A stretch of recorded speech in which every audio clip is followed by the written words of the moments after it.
Hello everyone, welcome back to my channel. এখন আমরা আছি কলকাতা সিটি সেন্টার 2 এর সামনে।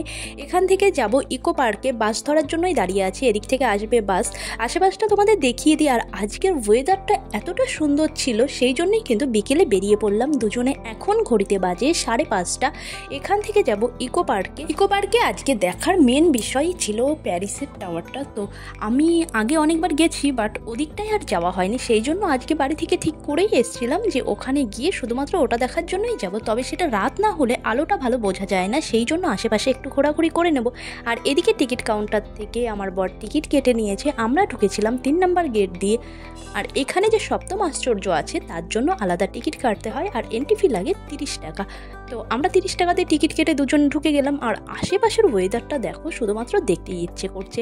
একটু আলো, একটু অন্ধকার, একটু মেঘলা, এরকম ওয়েদারে যদি হাঁটতে বেরোনো হয় দারুণ লাগে।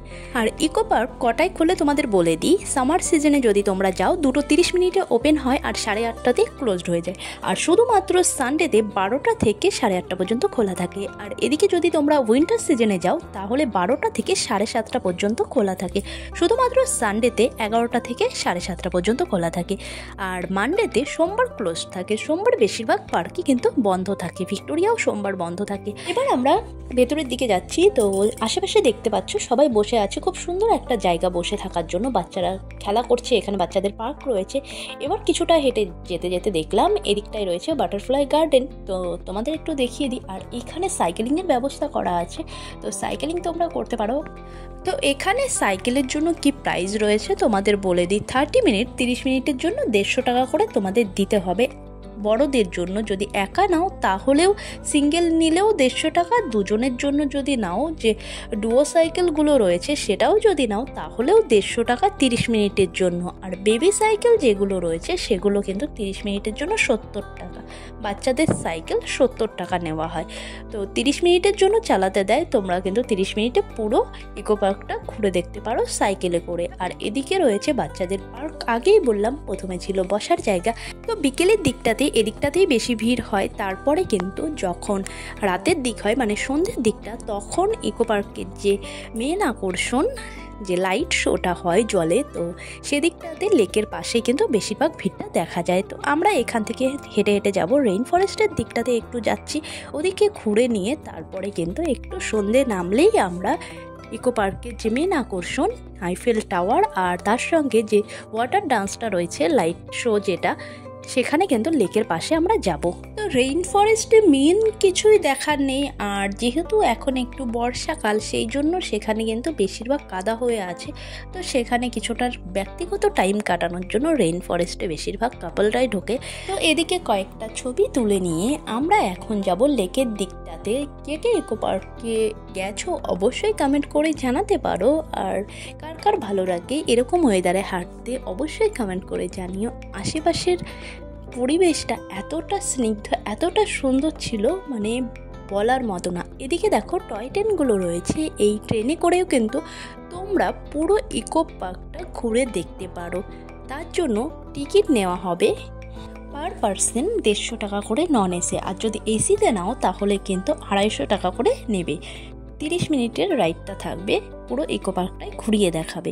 এবার চলো তোমাদের রেইন ফরেস্টটা দেখিয়ে দিই। এই হলো রেইন ফরেস্ট। আগেই বললাম এখানে কিছু ব্যক্তিগত টাইম কাটানোর জন্য কাপলরা বেশিরভাগ যায়। তো এদিকে দেখতে পাচ্ছ সন্ধে কিন্তু হয়ে এসছে, অন্ধকার হয়ে গেছে, লাইটও জ্বালিয়ে দিয়েছে। এখন আমরা এখান থেকে লেকের দিকে যাব। লেকের দিকটাতে যাওয়ার আগে এখানে ছোট্ট একটা ঝিল মতো আছে, দেখতে পাচ্ছ আমার ওই পেছন দিকটাতেই। চলো আগে তোমাদের ওই ছোট্ট ঝিলটা ঘুরিয়ে দেখায়, কি দারুণ লাগছে দেখো। আশেপাশের ওয়েদারের সঙ্গে ঝিলটা এত সুন্দর লাগছিল, একটু অন্ধকার একটু আলোতে, খুব সুন্দর লাগছিল। কিন্তু এখানেও বসে টাইম কাটানো যায়।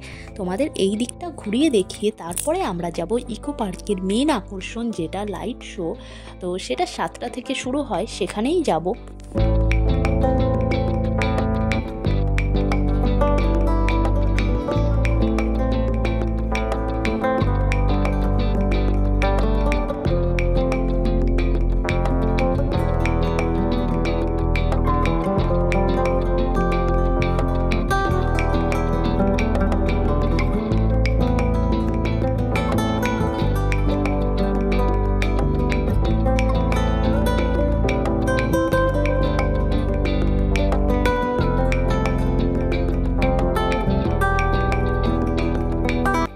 বাজে 6:50 আর আমরা এখন যাচ্ছি লেকের দিকটাতে। লেকের দিকটাতে যাওয়ার আগে এখানে অনেক খাবারের দোকান আছে, তো এখান থেকে আমরা সোডা নিয়েছিলাম। 100 টাকা দাম নিয়েছিল, মোটামুটি ভালোই ছিল, 100 টাকা নিয়েছিল। আর এখান থেকে যে লেকের দিক দিয়ে আমরা হাঁটতে শুরু করব আইফেল টাওয়ারের দিকে, মিনিমাম 30 মিনিট মতো লাগবে। যেতে যেতে তোমাদের আরও কিছু দেখাবো যে ওদিকটায় নতুন একটা চাইনিজ রেস্টুরেন্ট হয়েছে, সেখানে জাপানিজ, চাইনিজ, থাইল্যান্ড সব ধরনের কিন্তু জায়গার খাবার পাওয়া যায়, সেটাও তোমাদের দেখাবো। আর এখানে লেকের পাশে দেখতে পাচ্ছ লাইট শো শুরু হয়ে গেছে লেকের মধ্যে। তোমরা চাইলে কিন্তু লেকেও বোটিং করতে পারো, সেটা কিন্তু অন্ধকার হওয়ার আগে করতে হয় বোটিং। সম্পূর্ণ লেকটাকেও কিন্তু ঘুরিয়ে দেখানোর ব্যবস্থা করা আছে, সেটাও তোমাদের দেখিয়ে দিচ্ছি। টিকিট প্রাইস কত সেটাও দেখাবো। চলো প্রথমে তোমাদের দেখিয়ে দিই এখানে যে লাইট শো হচ্ছে সেটা তোমাদের আগে দেখাই।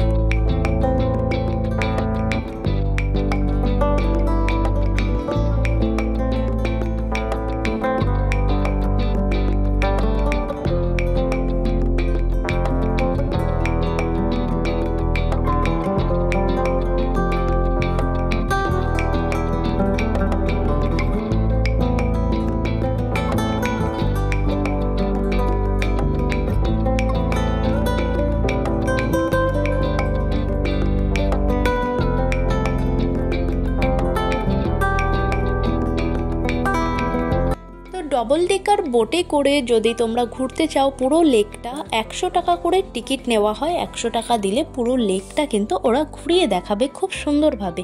তো আমরা আর এই বোটে উঠবো না, আমরা এখন হেঁটে হেঁটে যাব প্যারিসের টাওয়ারের দিকটাতে।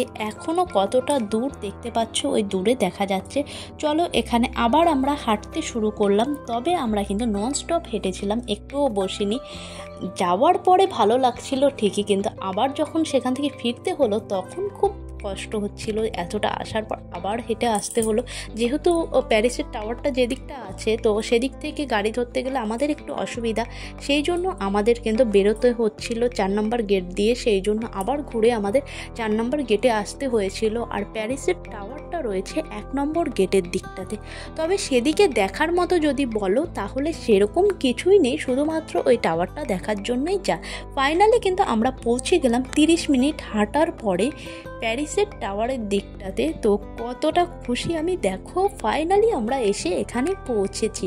তো কে কে গেছো এখানে অবশ্যই কমেন্ট করে জানাতে পারো। তোমাদের আরেকটু ঘুরিয়ে দেখিয়ে দিই, আমরা গেটের ভেতরে ঢুকিনি, কারণ যেহেতু অনেকটা রাত হয়ে গেছিলো সেই জন্য আর ভেতরের দিকটাতে ঢুকিনি। তো ওদিকটা যদি ঢুকে যেতাম আমরা, প্যারিসের টাওয়ার যেখানে রয়েছে তো বাইরে একদম গেটের বাইরেই বলতে হয়, তো সেখানে গেলে কিন্তু আমরা আর ভেতরে ঢুকতে পারতাম না, ইকো পার্কের ভেতরে আর ঢুকতে পারতাম না, সেই জন্য আর আমরা ওদিকটাতে যাইনি। আর তোমাদের আগেই বললাম একটা রেস্টুরেন্ট হয়েছে নতুন, এই হলো সেই জাপানিজ রেস্টুরেন্ট যেখানে থাইল্যান্ড, ইতালি, জাপানি, চাইনিজ সব ধরনের খাবার পাওয়া যায়। তোমরা অবশ্যই আসলে ট্রাই করতে পারো।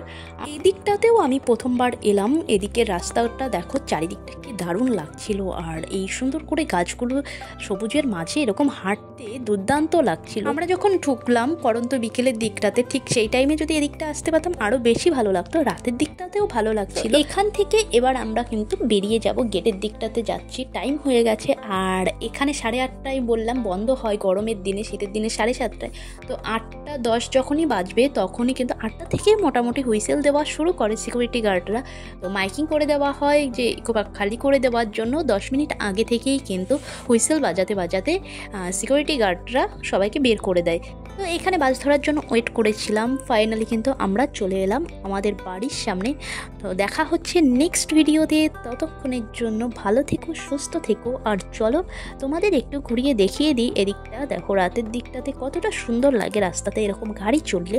দেখা হচ্ছে নেক্সট ভিডিওতে, ততক্ষণের জন্য ভালো থেকো, সুস্থ থেকো। নতুন হলে অবশ্যই সাবস্ক্রাইব করে নিতে ভুলো না। নতুন নতুন ভিডিও দেখার জন্য কে কে গেছো ইকো পার্কে অবশ্যই কমেন্ট করে জানাতে পারো। আর এখানে বসে একটু রেস্ট নিয়ে তারপরে বাড়ির দিকে যাব। ততক্ষণের জন্য টাটা।